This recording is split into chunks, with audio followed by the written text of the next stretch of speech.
Hello, today we are gonna see absolute imports, basically how we can avoid to do this and do it in a better way. I am André Lusegardis and come with me. Here we are in an application with Next.js, and today Next.js by default already has implemented a code that helps us with avoiding those things.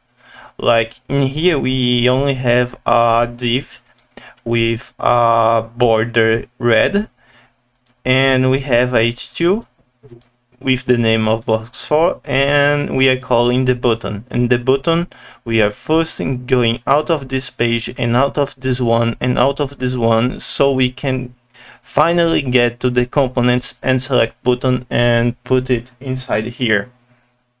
And basically, if we see the index here, we are gonna see that we can even delete this button and see we only have a h1 and the box here.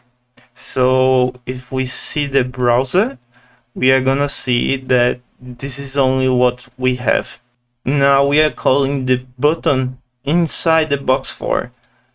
In the box4 we have this thing right here. Well,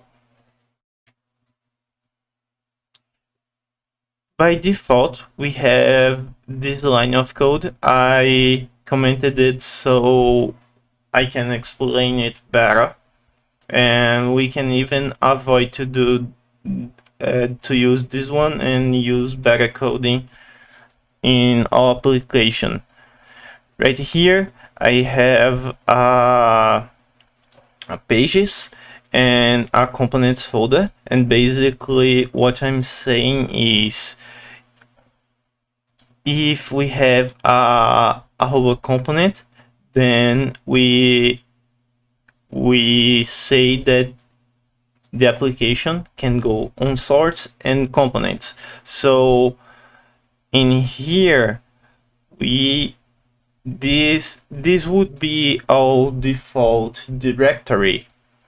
So when we are accessing this, instead of using all of this, we could just use a robot component, and that could be named anything, and this will work. If I save, we don't see any changes. But if we do some change,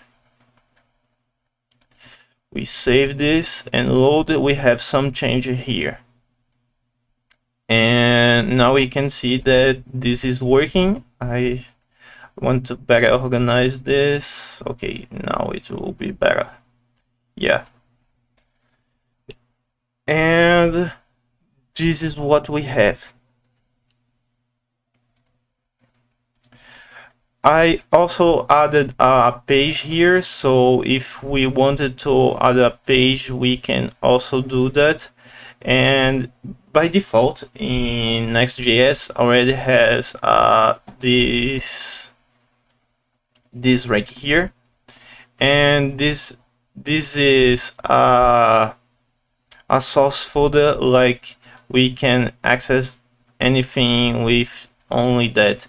Like this button is not being used here anymore, so we don't need this.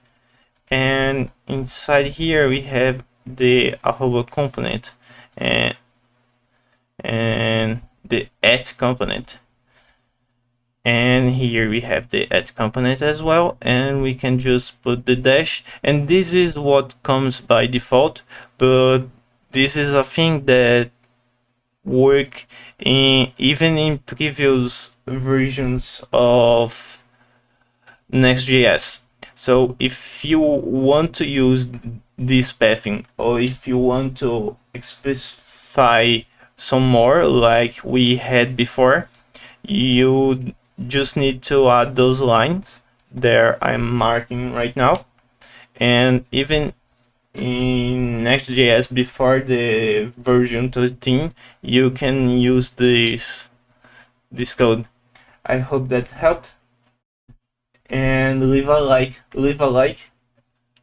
I see you in the next video. Bye bye.